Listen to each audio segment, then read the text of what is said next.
Genius. Virtuoso.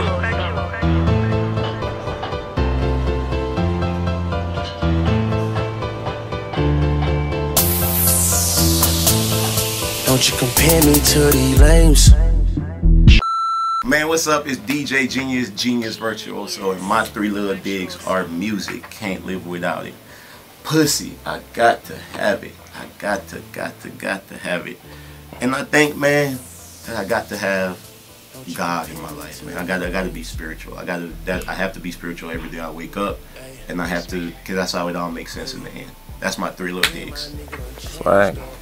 I got into DJing just by being like that nerd nigga in high school. They used to always be on the computer, and I came across like virtual DJ and like started fucking with it, and then started researching what it really took to be a DJ, and then going to buy like my first set of Technics 1200s, you know what I'm saying, the mixer, and really kind of like backtracking from the point that I started to learning the actual art of DJing. And that's kind of how I got started in high school. Started doing high school parties, then college, you know, started DJing in college, made it into like a full-time, you know what I'm saying. College was pretty much like, I DJed a lot of the parties and I started throwing the parties, so that's really where I built my DJ foundation. You know, so I feel like that's where my skills like really harnessed at that point. Before it was just like, you know, you're getting good, you're getting better, but in college is where I cemented that I'm, you know, so I'm actually a DJ. Then after that, just taking it to the clubs, like moving back to the city and really taking my DJing into Atlanta clubs, scores on the east side, starting off in the east side and the west side and the south side, and all the crazy hood parties. So I grew up on the east side, so it was just a situation where I was thrown back into that hood DJing, and that really, you know what I'm saying, diversified me as far as from a college DJ to a hood DJ, and just, you know what I'm saying, being able to just become something that's diverse in the DJ world.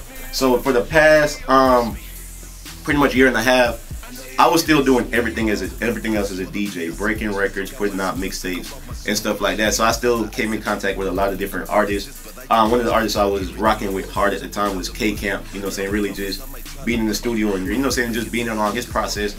So he, you know what I'm saying, he had the breakout single Money Baby, and then he's like, yo, Genius, let's go on the road and tour, you know what I'm saying, we've been rocking, you've been doing the DJ shit, I've been doing the music shit, let's get out here on the road and, you know what I'm saying, and just put the show together. So we went along for that whole process last year and a half, really just getting on the road and breaking record and just seeing his career just, you know what I'm saying, flourish to what it is today.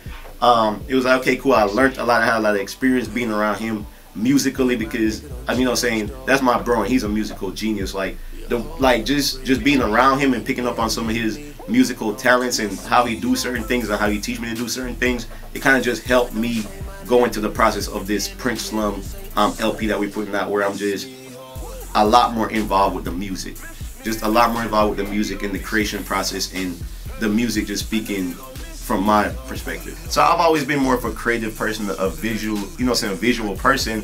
So it's only when I put out music, sometimes to actually capture the audience, you have to show them a visual of what you're talking about, or actually just showing them a visual of where your mind was creatively when you were doing it. And the visual, I'm pretty sure a lot of people watch my early visuals and they're like, I didn't even expect this. This looks like a movie. There's really minimal amount of performance scenes. It's a lot of a storyline to it, and that's what I want to tell with my music. It's kind of like a story that of where my mind was at when that record took place. So that's why I feel like my visuals, I put the visuals to my music, because I want people to understand not necessarily the music, because you can interpret the music any way you want, but where my mind was at, you know what I'm saying, visually when I was making that song or putting together that song, because it's more of an A&R role. Word. And you are from Atlanta? I was born and raised in Jamaica. Before I even getting on the plane to leave Jamaica, I've never seen an airplane. When I made it to Atlanta airport and looking at the escalator, I was like, what is that device? It was like actually just coming to a whole new world. So that has a lot to do with who I am. But just to answer the question, yeah, I wasn't born in Atlanta, I was born in Jamaica. I'm a Nayad man. Dope. So what was the wave? Because I'm not from Atlanta. I know when I moved to Atlanta back in 06, I think it was the Franchise Boys was the wave, the white tee and all that. But what was the wave in Atlanta when you first came in? The wave in Atlanta when I first came in was I call it the pre-trap era. It was Lil Jon, you know what I'm saying, Lil Jon was going hard in the club, Lil Jon the East Side Boys, Trillville, Lil Scrappy, you know what I'm saying, and a lot of like local like Archie, a lot of the local Atlanta talent was popping off. You had like the East Side like high school crowd. You had like Born Threat. You had Black Mob. It was a very turned up, beat a nigga up era. I feel like that's what it's called because in like when I moved here, I remember specifically going to like Decatur skating ring over there on the East Side. And when Trillville or Lil Jon used to come on in the club, like niggas used to have to get carried out the club. It was literally like a headbuster period. So it was kind of like coming from this rural, like backwards place into a whole just hyped up society, and you just sitting back wondering like, I don't even understand what the fuck is going on, but this shit going crazy. So that's kind of like when I moved here, that was the music vibe in Atlanta. I remember when I first started DJing, as soon as I bought my Technics, all I was doing was just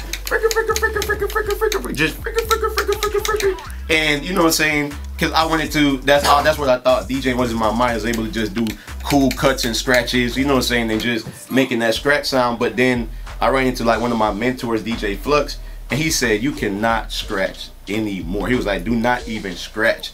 Do not, you know what I'm saying, do not scratch even turntable no more. Before you could even scratch, you need to learn mixing. You need to learn matching BPMs. You need to learn tempos. You need to learn the sound of music.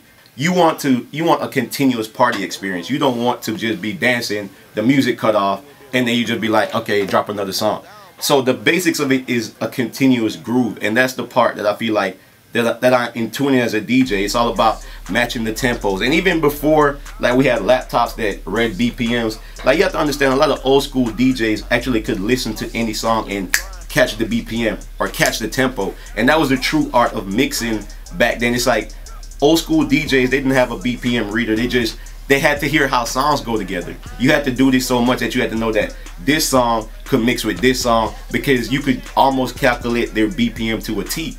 And to me, that's, to the DJ mind, that's crazy, because what you're actually doing is just like mathematical calculations with the music to match them. So I feel like that's the part, the mixing of two songs together, a seamless, continuous mix, is the part of DJing that I feel like I play close attention to, and that's the part that I feel like I'm really good at. Like when I'm mixing, we jamming.